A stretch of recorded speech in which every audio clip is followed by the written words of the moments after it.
Okay, we're going to draw some eyes. Now, the important thing to remember is that your eye is a sphere. Like, your eyeball is a sphere. And you don't necessarily have to use a ruler. I'm just doing this because I'm being extra, read all about it.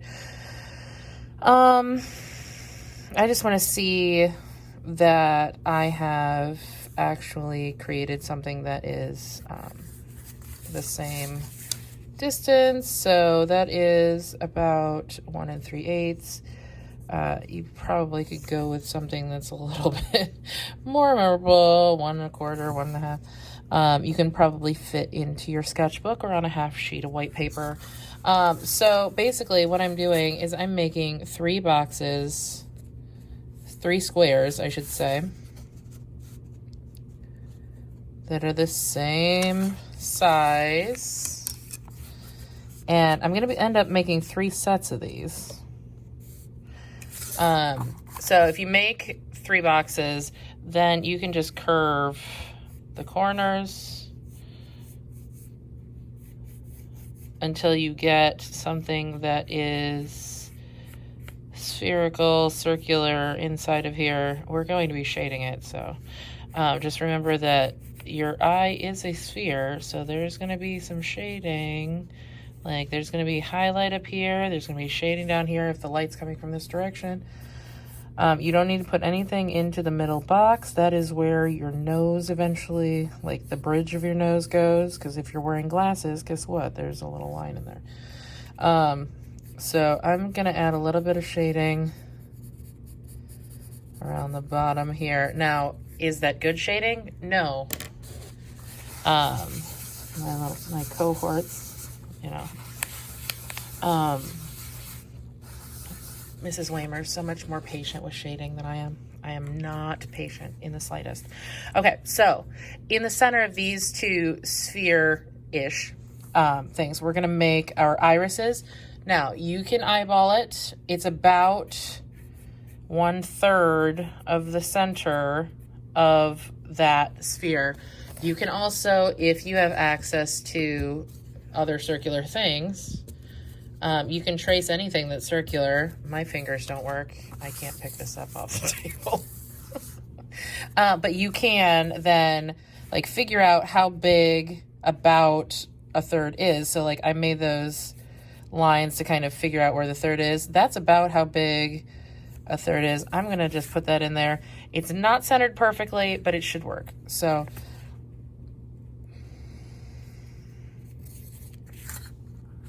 ooh, that's a wonky eyeball.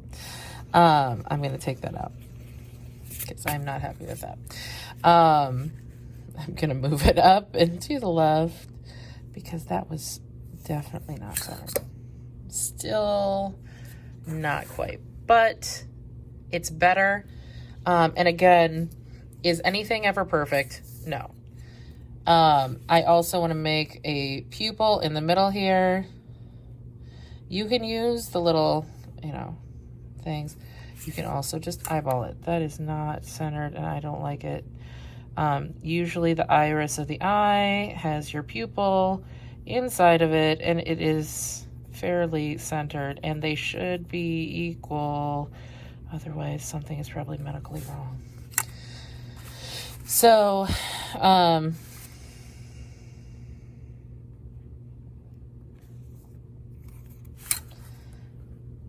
no, that one's better. I centered that one a little bit better, so it's not as crazy. Okay, so I've colored in the pupil. The little dot is not the same size, which is bothering me. But again, nothing is ever perfect. So basically, you're going to do your...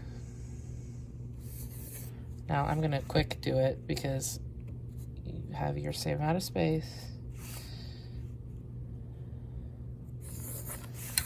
Because your eyes are one eye width apart, so you want to make sure that you have that amount of space. Like this eyeball fits inside here.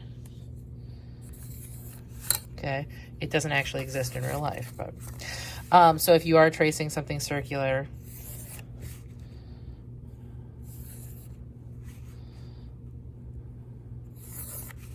like a quarter or a bottle cap. And then I'm gonna biff this a little bit.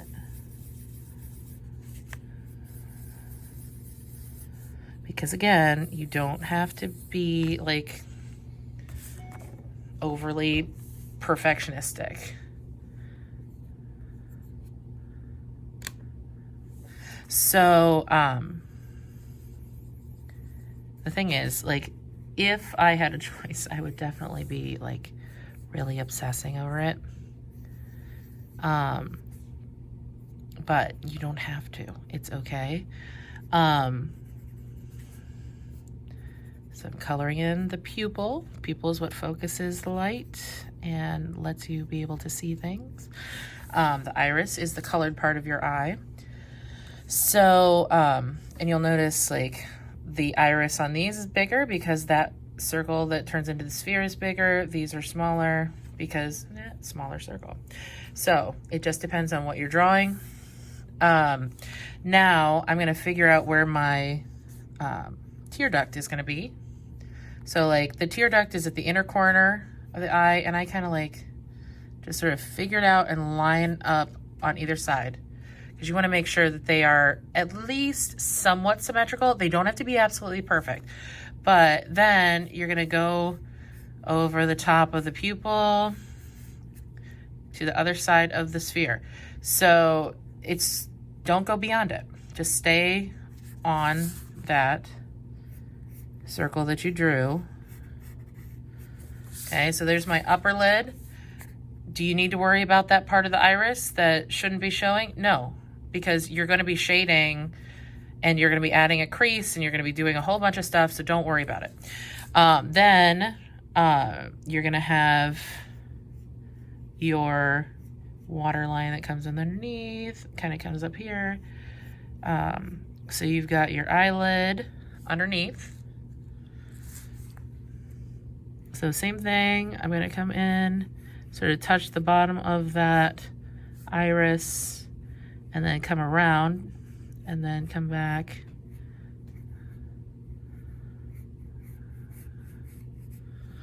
Okay. This person's like, Now I'm going to put my crease in. The only time that you're not going to see a crease is if someone is older, or if you are from certain countries. There are monolid eye shapes that basically there is no fold there. So it just depends on who you're drawing as to whether you have the crease or not. But honestly, most people are going to have a crease. There's definitely going to be a shadow here. Even if you cover up that little white dot, it's okay. It doesn't have to be perfectly reflective. Your eyebrows, notice I didn't put any eyelashes in there yet. This person is like, eyebrows are usually a rectangle. Comes up. Sometimes they're more curved, but if you start with a rectangle that follows that edge of the circle, and then you come out and like taper down following that edge, you get an eyebrow shape. It can be more curved, but for the most part, like if you start with a rectangle that follows the curve and then comes down, now that one is definitely more pointed. It's like evil queen. Then I'm gonna shade the iris of the eye. So depending on where your light's coming from. So my light's coming from this side because I was shading the sphere coming around this way. Light's gonna hit it over here.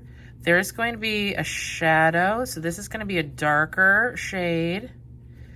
And then it's gonna come down and get lighter toward the bottom. Some people have a dark ring around the edge of their eye. I should say iris. Some people don't.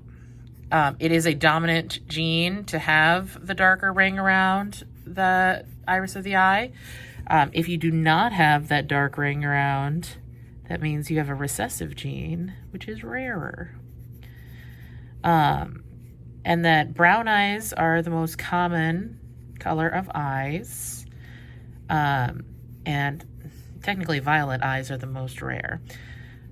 It's actually kind of a genetic lottery as to how you get those, but blue eyes are your recessive trait. Green eyes are less common than even blue. Sometimes you'll get like a hazel or amber eye. So here I've gotten my iris shaded in. I'm going to go back in and just lighten up that little dot because it's kind of looking like a dead eye. Add a little. So with eyebrows, you go straight up first, then start slanting toward the peak, and then they start going that direction. They like fall over. So,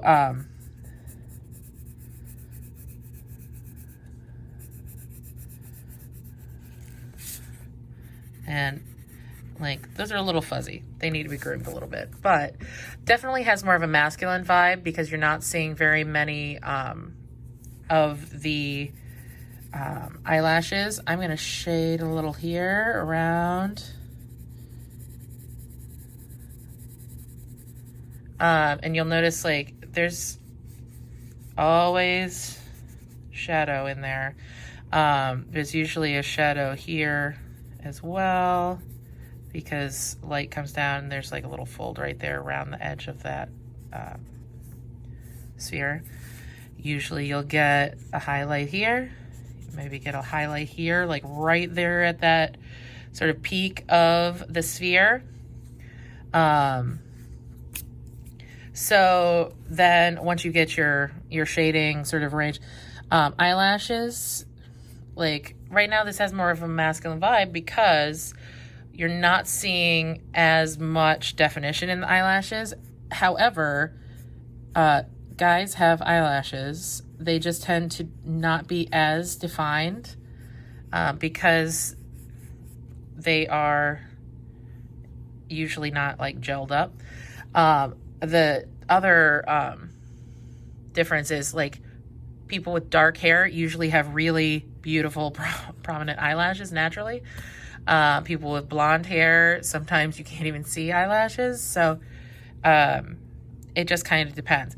Now, still kind of has a natural kind of vibe.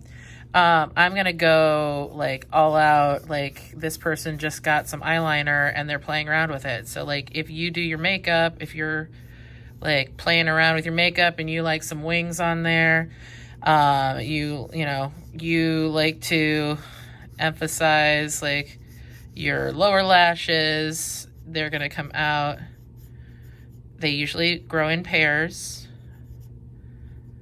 So ish.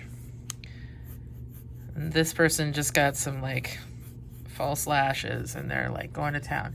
Still pairs. Do not go straight up. It's like growing grass, gently curve to the side.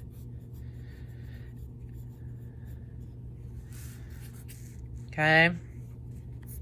So like, and you can shade if you're like doing sort of a makeup look on someone. It's just like somebody doing makeup in a tutorial. Like you're shading where you want to get that done. These were exactly the same eye.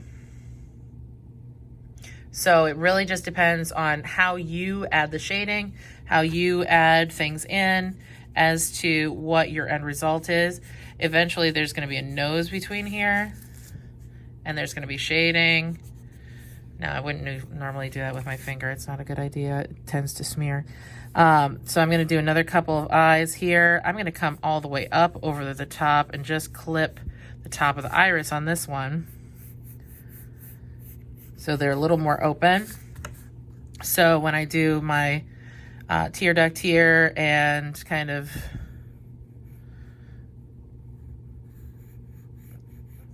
Come around.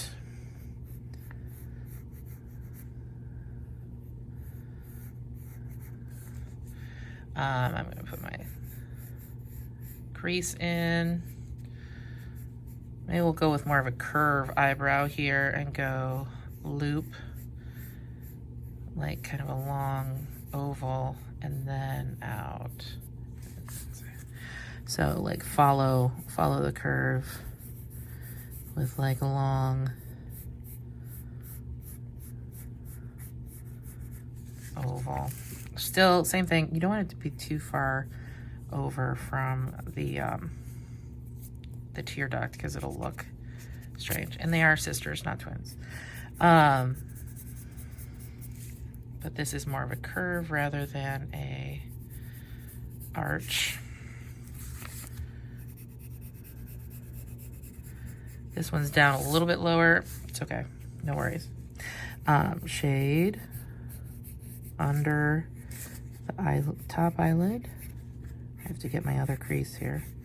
These eyebrows are a little low. But again, everybody's different. So I'm gonna shade, bring this around, erase this a little bit. I did not shade these spheres, so I'm just gonna add a little.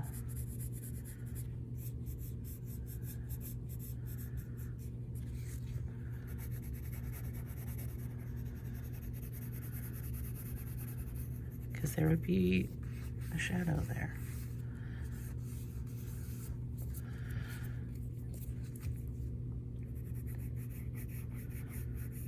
The white of your eye is not perfectly white.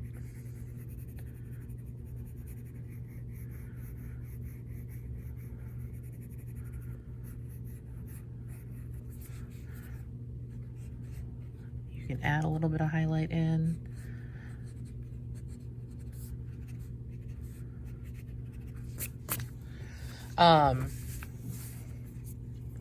So let me do a monolid now. So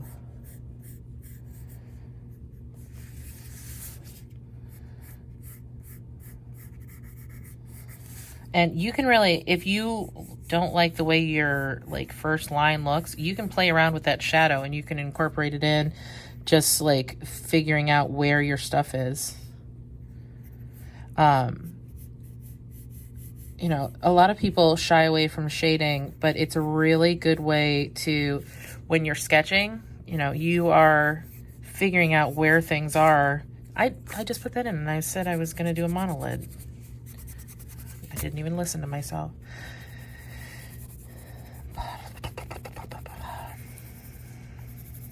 Shading.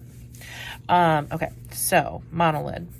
I'm going to bring this out just a little bit. So there's a curve there where like there would be,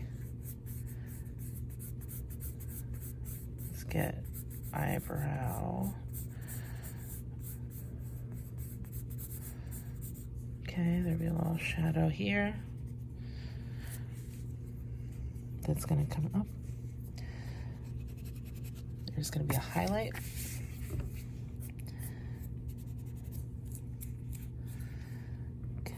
Color in.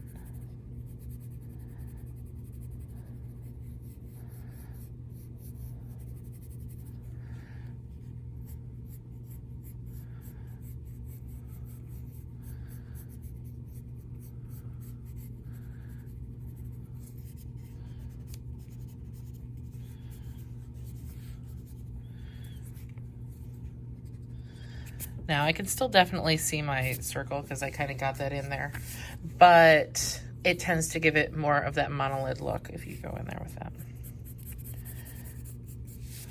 So,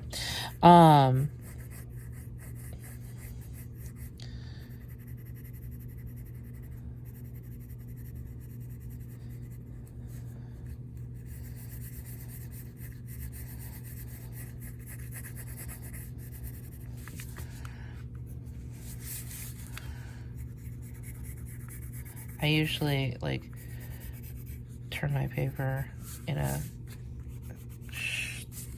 angle that's comfortable for me to do the eyelashes and the and the eyebrows. Because it's usually pretty comfortable to go this direction if you are right-handed, but if you try to do your left eye with your right hand, it can be a little challenging. So just flip your paper.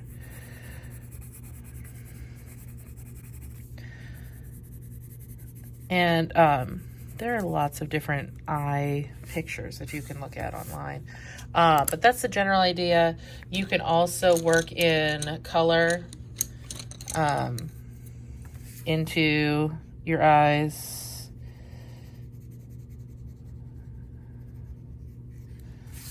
You know, even with using pencil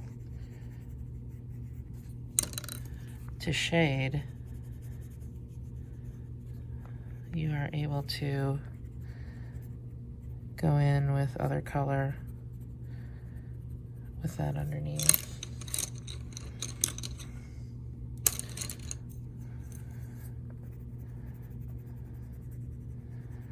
Like hazily. I'll put a little like brownish color in here for a hazel.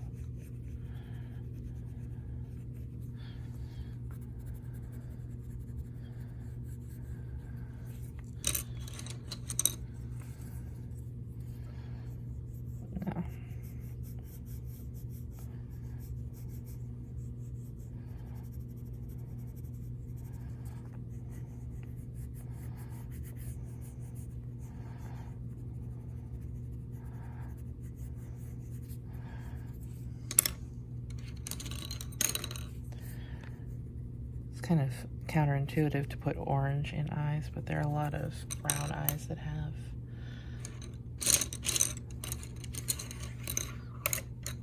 a warmer tone. If I'm using colored pencil, I definitely use black for the pupil.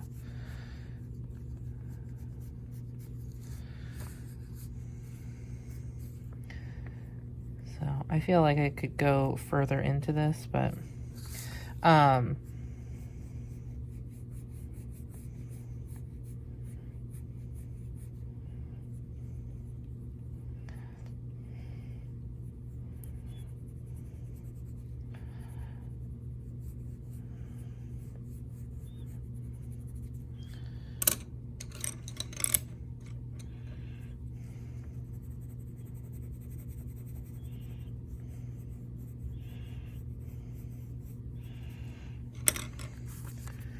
so really, it just depends on what you're doing, how you're doing it.